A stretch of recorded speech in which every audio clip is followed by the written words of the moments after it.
Aqueles que não amam a revolução, pelo menos devem temê-la.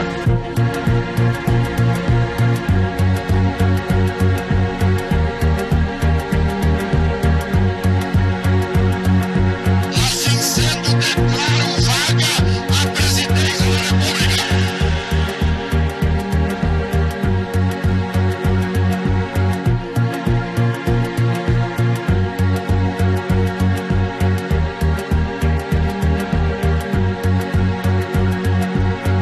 Almirante Aragão, assassino miserável, não se aproxime, porque eu te mato com meu revólver. Não pode haver paz sem autoridade.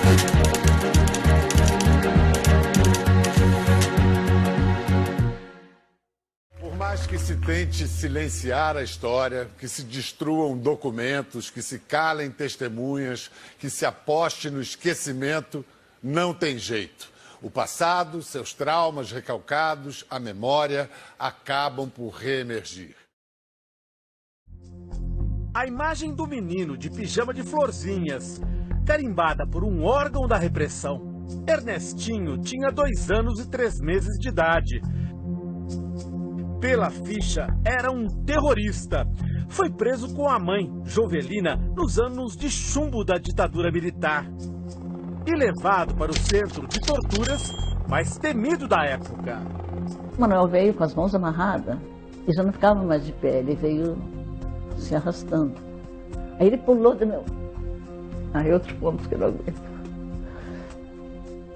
Ele pulou do meu colo assim e passava a mão. Não bate no meu paizinho, não bate no meu paizinho.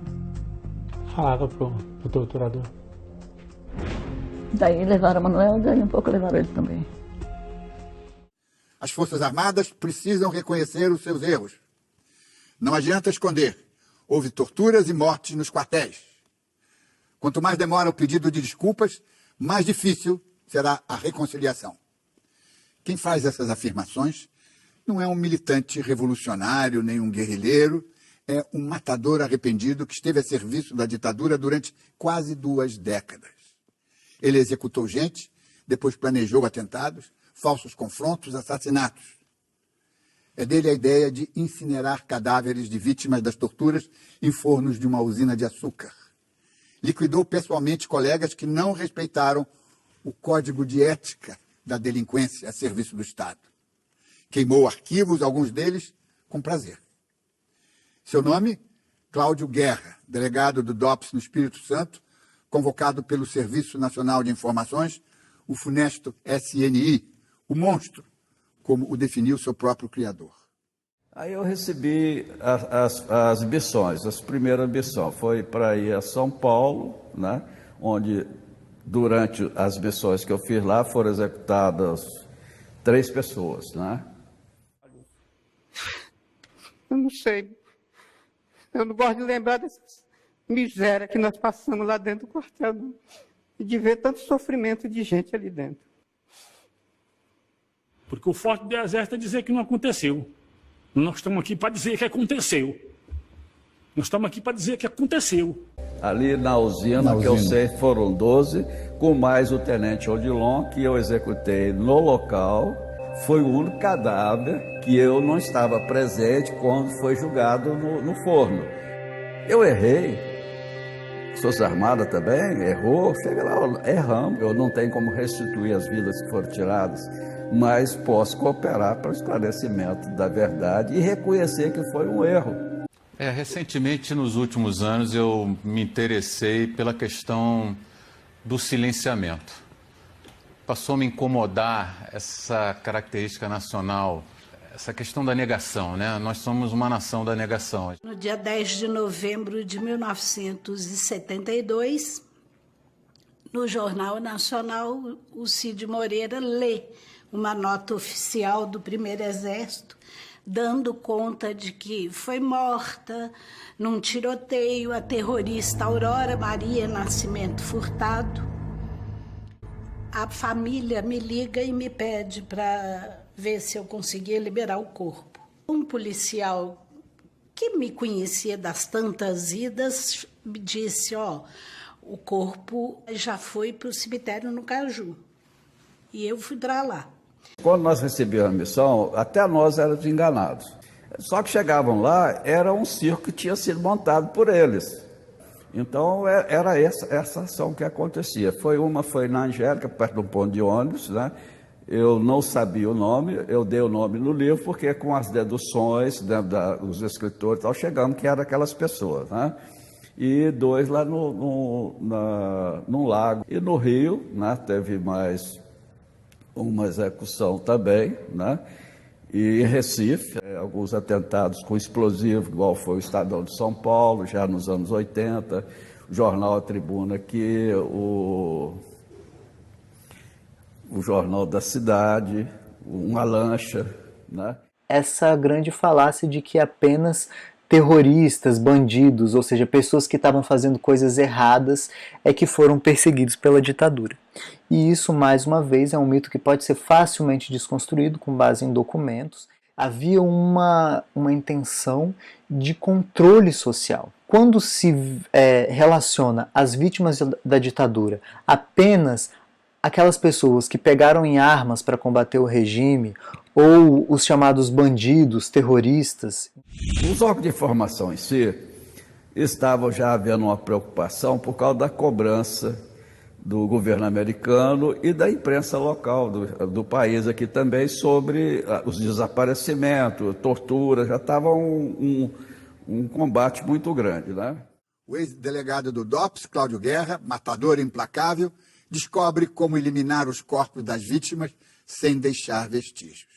Eu sugeri da usina, né, para incinerar corpos. O governo local atestava que eu estava aqui, mas eu morava no Rio e ficava no expediente dentro do SNI, no Rio de Janeiro. Por exemplo, Casa da Morte foi onde eu participei da ocultação de cadáver. Casa da Morte e alguns ali da Barão de Mesquita, né? Do ICOD. Porque eu não cheguei e falei, fulano fez isso, fulano fez aquilo. Eu falei, eu fiz. Se envolve pessoas que fizeram comigo, é o envolvimento que eles tiveram, né? Mas é o dever meu. Hoje eu tenho isso como dever, de esclarecer a verdade, em respeito às famílias, né, que querem saber o que aconteceu com suas mortes e com a história nossa, que foi uma página, hoje eu vejo como uma página negra que vivemos e que seja passada a limpo para não ver acontecer novamente. Quando eu cheguei, a Aurora estava já no caixão. Gente, é muito difícil lembrar isso. Ela tinha um olho saltado, o outro completamente preto, um afundamento. Um afundamento no maxilar, uma fratura exposta no braço, mordidas pelo corpo, não tinha unha nem bico de peito. Quer dizer, aquele documento das Forças Armadas dizendo que nada ocorreu nas instalações militares foi um erro infantil. É uma afronta à inteligência de todo mundo, que as provas que aconteceram... A Miriam Leitão? Está tudo aí. Tem a Miriam Leitão e tem muitos outros que foram torturados lá na Barão de Mesquita. Tem muitos que sobreviveram, foram torturados, dão nome de pessoas que ministrou aulas de tortura lá dentro. Tá aí. O cabelo dela era liso. Ela tinha 26 anos, branquinha. Quando eu passei a mão, que o cabelo levantou, meu dedo afundou. Aí eu comecei a mexer no cabelo. Eles tinham, a última coisa que fizeram com ela foi apertar um torniquete. Por isso que ela tinha o olho saltado.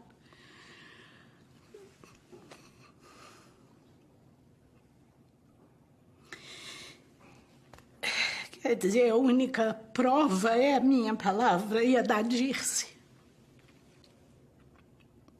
O pior disso é que eu tenho certeza que os homens que fizeram isso com ela eram os mesmos que estavam lá. Até a ambulância sair com o corpo dela para São Paulo. A gente tratou de botar muita flor nela para ver se os pais não percebiam. Desculpa.